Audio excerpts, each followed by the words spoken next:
Late night, bad lighting, you know the routine. We're at this angle so you get the most light on my face, and it's comfy as all get out. Big Brother happened and I took notes, and I drew, I'm guessing, right here, some glasses? Why did I do that? I just looked at it. Oh, that Ian guy, he wore glasses, and apparently that's all I could come up with to say about him. I also wrote Brigade, and, oh, sorry, and I don't know why I wrote Brigade other than the fact that I love the Brigade, so maybe I was hoping there would be some mention or something of them. The reason I can't remember my own notes is because between the note-taking and the now filming was a lot of Cranky Beeble. I'm really hoping she's not getting sick. Really, truly, because I have some big things happening this weekend in the land of hunting down elephant ears. Okay, so let's just go over whatever these notes say. If you are a newbie to Big Brother, I'm going to have a little special video that I made for you on my hand if you click on it right now. My mom's right there. She's staring at me because she's wondering what I'm doing. She went to sleep finally. She's checking on the Cranky Beeble report. Hopefully I made a video for you on my hand. If it's not there, something happened. Send help. No.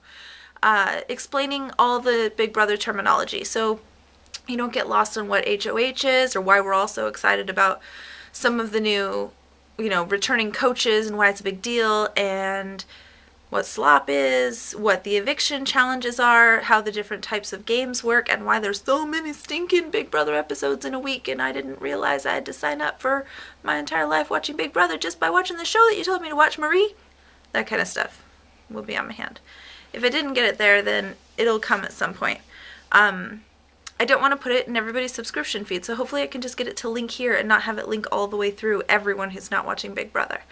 Yeah, let's talk about this stuff. Since this was the first episode, let's just talk about impressions of the new house guests and the twist and the eviction and that sort of thing. I don't have impressions on everybody, but here's what I wrote down. Jojo, Jersey Shore. Obviously they thought that would get good ratings. Worked for Jersey Shore, so they threw one in there. Shane, he's the Ty Pennington carpenter guy. He even has the puka shells around his neck. Did you notice how he had that sort of look to him, like young Tom Cruise, but then he had the little hair piece down like Superman? I don't think I'm going to be a fan of him. Too much perfection went into the way he looked. I don't like that in a guy. Also, as far as the Jojo Jersey Shore girls, we'll just call her Jojo Jersey. She angled herself when they all did the lineup in front of the house. All the house guests, when they aren't allowed to speak to each other at the very beginning, she angled herself to the camera. Notice that. Then there's Danielle. She is not the Danielle that we usually think of with Big Brother, the evil Dick's daughter Danielle, but instead, she's more like a Jordan spinoff. I don't know if she's really as engaging, and she doesn't pull you in as quickly as Jordan did, but she's got the same mannerisms, the same southern twang, and the same sort of sweetness about her, so maybe there'll be more to her. Got to get to know her better too. She has the 3 degrees that she's working on, which I don't think anyone would give her credit for that, so maybe she'll have some strategy that will kind of fly under the radar. Did anybody notice that she rarely has any upper lip? She's cute and she has a good smile, but her whole upper lip disappears when she smiles. Blonde Ashley, the spray tan chick, she's obviously the ditz of the season. That's why they put her in there. She's either going to come off as people think I'm a ditz, but I'm not, and I have a lot to show them, and then we'll all learn that yes, she really is. She's just not aware of it herself, or she really won't be. Either way, the way she talks to the camera, all slow and kind of like her jaw's unhinged, I don't like it. Okay, and then Ian. That's why I drew the glasses, I suppose. I didn't write anything else about him. He seems pretty stereotypical, his type. He's the nerdy guy. He's got the little wit about him.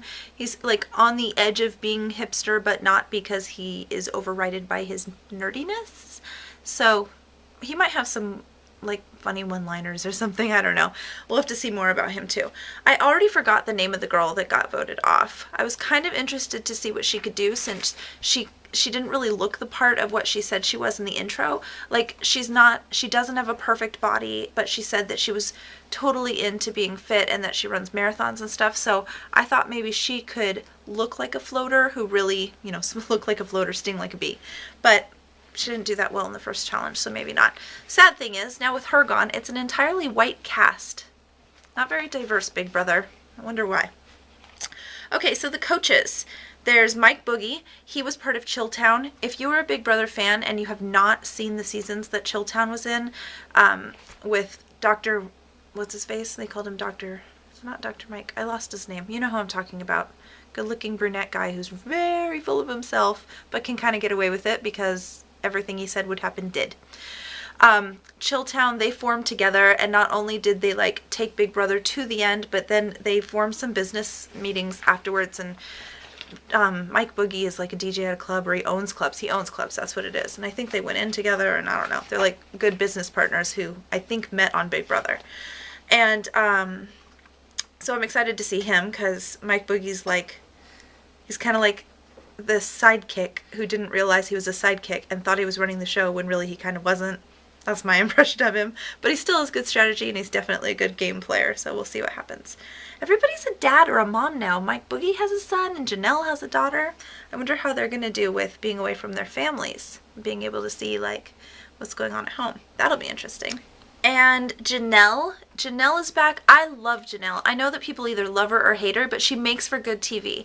If you're a newbie to the show and don't really get why I'd be so excited about, you know, the perfectly blonde thing that she is, the platinum tan, everything's where it should be girl. She is, if you notice, when she's talking to people within the game, there's a lot of hair flipping off to the side and sweetness and bubbles and happy, and then you see her at the camera and she's like, maybe this is happening and maybe this is going on, when she's talking one-on-one.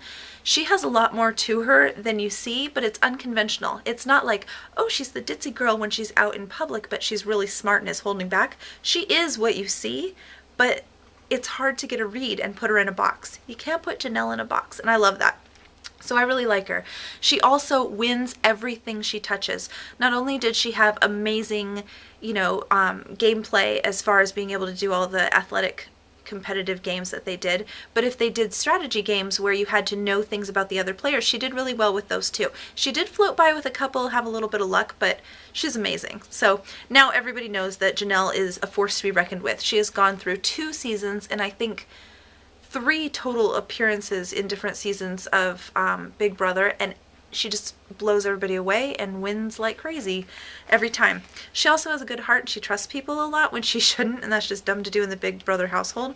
Again, you can't put Janelle in a box. So Dan and Brittany are also coaches. I watched Brittany's season. I remember her getting duped by Chilltown, but I don't really remember that much about her. So I'll probably remember more as the season goes on. And then Dan, I don't think I watched his season.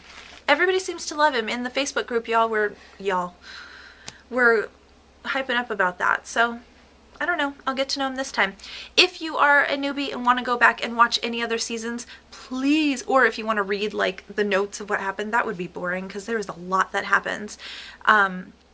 Please go back and watch either Chilltown seasons or Janelle seasons. I think Janelle and Chilltown overlapped in that, in the like, Ryan, what do they call it when there's best of people? Not winner's circle. What do they call it, Ryan? MVPs? No, when they bring everybody back into one show, it's the... All-Stars. All-Stars, yeah. I think they did a season together with that. Was that last season? Am I already forgetting these things? I don't know. My brain is... All I can think of is Brentchel right now. And I think they were on The Amazing Race, which must have not made that big of a splash because I never heard anything more about it. Okay, we'll see you again soon. I'll be chatting a lot in the Facebook page. There's so many that you have to watch now. You know, like right now they do the evictions on some days and they do, everything is throughout the week. It's not just a once a week show. So I'm not going to make a video for every single one of those.